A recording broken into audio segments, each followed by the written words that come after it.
Bonjour et bienvenue dans ce nouveau bulletin hebdomadaire de la cellule de communication du 08 au 11 juin 2026 du ministère de la Justice et Garde des Sceaux.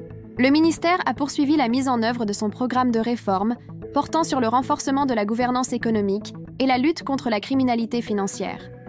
Sous l'impulsion du ministre d'État Guillaume Anguefa Atondoko Andali, ces actions visent à consolider l'état de droit et à rapprocher la justice des citoyens congolais.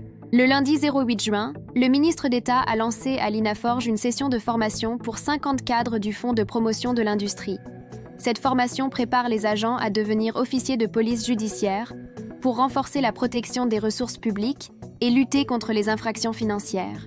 La lutte contre la corruption commence par la prévention. Le ministre a insisté sur la qualité des enquêtes, le respect de la procédure et l'intégrité. Le directeur général du FPI, Hervé Claude Batonkole, a souligné que ces compétences sont essentielles pour le contrôle des ressources et la bonne gouvernance économique. Le mercredi 10 juin, le ministre d'État a reçu Isabelle Rome, ambassadrice de France chargée des droits humains et du devoir de mémoire. Leurs échanges ont porté sur la justice transitionnelle et la préservation de la mémoire collective, citant le mémorial de Kisangani comme symbole de lutte contre l'oubli. Le ministre a également accueilli des stagiaires de l'UNIKIN, les encourageant à cultiver l'intégrité et l'excellence pour bâtir une justice moderne. Le jeudi 11 juin, la validation du programme conjoint d'appui à la réforme de la justice 2025-2029 a marqué une étape cruciale pour le système judiciaire.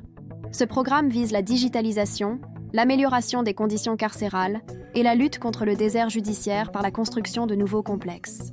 Face aux défis sécuritaires dans l'Est, le gouvernement réaffirme sa détermination à combattre l'impunité. Tous les auteurs de crimes devront répondre de leurs actes.